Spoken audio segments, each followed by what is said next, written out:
Well, it finally happened. PvZ3 is over. For now, at least. To be honest, this wasn't the outcome I expected. Earlier this year, they said the game would release in 2024, so I figured it would either come out unfinished or be delayed until 2025. But nope.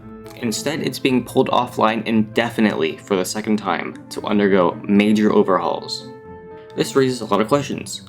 Will it become less like Gardenscapes and more original, closer to PvZ2? Or will it just copy a different mobile game entirely? The future is unclear, but the community manager did promise to be more transparent with us as they move forward. As a content creator with a decent following, I want to use this video to highlight changes I'd like to see, and hopefully steer the game away from making the same mistakes.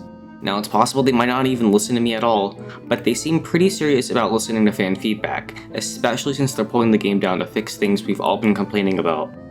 Before we get into it though, let me quickly mention that this video is sponsored by nobody. As a smaller creator, all of my videos are made in my own free time, purely for fun. Any money I make goes right back into the channel, like commissioning artwork or changing editing tools, so if you want to support me, consider subscribing and sharing this video. Thank you. Let's start with the biggest issue, the monetization. It's flat out awful.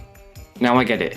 It's a modern mobile game, so microtransactions are a necessary evil, but there's a fine line between fair monetization and predatory practices, and unfortunately, PvZ3 crosses that line.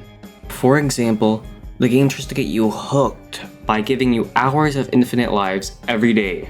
Every time I open the game, I'm greeted with about 2 hours of infinite lives, which feels unnecessary and manipulative. Sure, it's worked on me a few times, but it doesn't belong in this franchise. One of the things that made Plants vs. Zombies great was its casual nature. In the first 2 games, if you lost, you could retry instantly without punishment. PvZ2 even introduced power-ups and plants like Time Warp, which made things a bit easier. But in PvZ3, the life system actively punishes you for making mistakes, which takes away from the relaxed, fun experience the series is known for. My solution? Just remove the life system altogether. It doesn't add anything, and since they're getting out infinite lives so often, it's redundant.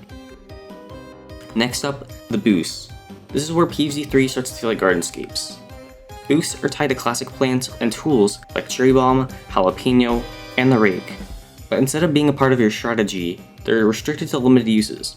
In previous games, instant use plants like these added depth to your strategy. You had to think about which plants to bring for specific threats, like using Jalapeno in Frostbite Caves or Cherry Bomb in tight situations. But in PvZ3, the strategic element is removed because these boosts are limited.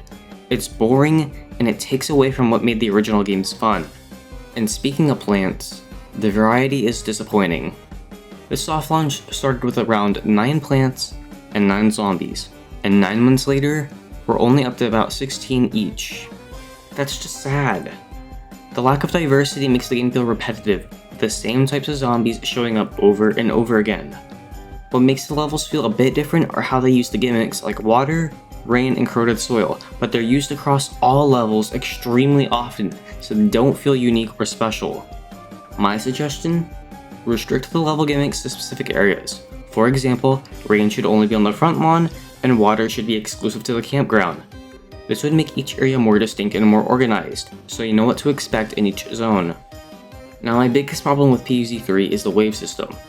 In this game, waves are on a timer, which is terrible. It makes stalling, a common strategy in PvZ1 and PvZ2, completely pointless. In the original games, the waves were triggered by the amount of damage dealt to zombies. This gave players time to build up their stun economy before the next wave hit. But with a timer, you're forced to wait awkwardly for the next wave, which leads to empty gaps of time that wouldn't have existed with the old system. The fix is simple. Go back to the original wave system. If it ain't broke, don't fix it. Outside of gameplay, I don't have much to say except get rid of the story. PvZ has never been about storylines. In PvZ2, the time travel plot was just a vehicle for introducing new gameplay mechanics. Sure, characters like Dave and Penny developed personality and lore, but story was never the focus. PvZ3 needs to ditch the story and focus on making the gameplay unique. We've already explored the suburban setting in PvZ1 and the comics, so why not do something more creative? Maybe you can travel to space. In Garden Warfare 2, Dr. Zomboss is colonizing the solar system, so you could easily run with that idea. Just take an outlandish concept and stick with it. That's why PvZ2 is loved by so many. I do like the idea behind PvZ3's social features, but they need better execution. The global leaderboard is cool, but it doesn't feel rewarding. Maybe they could introduce weekly challenges where players compete for in-game rewards or get shoutouts on the Plants vs Zombie socials, kind of like how Splatoon promotes tournament winners. Now I'll admit, it's not a huge shock that PvZ3 is getting shut down. The game has been a punching bag since launch. They've made some improvements, like adding Choose Your Seeds or tweaking Grapes of Wrath, but these changes aren't enough. The game needs a complete overhaul, which is why it's being taken down. Hopefully in a year or two, they have addressed these issues. I want to make one thing clear. We criticize the game because we care. We want this franchise to succeed. While I won't be discussing PvZ3 on this channel for a long while, I hope PopCap listens to our feedback. Right now, I'd give the game like a 2 out of 10, but it does have some redeeming qualities. The art style is cool, and I loved seeing characters like Patrice and Nate from the comics. I really hope they stick around after the overhaul.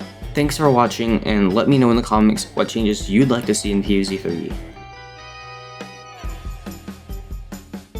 Hey everyone, thank you.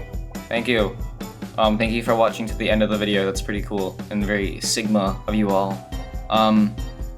Look at me, I'm moving, I'm grooving, and doing things. That's pretty cool. I didn't actually plan any of this out, I just wanted to show this off, but look, it's my mascot, Sona, character, thing, person, OC, whatever you want to call it. It moves. That's pretty cool. You can find the guy that made this in the description. I just kind of wanted to share it off here because it's cool, and I might use this in future videos, so let's go. So awesome. I love games and everything. It's so cool and awesome and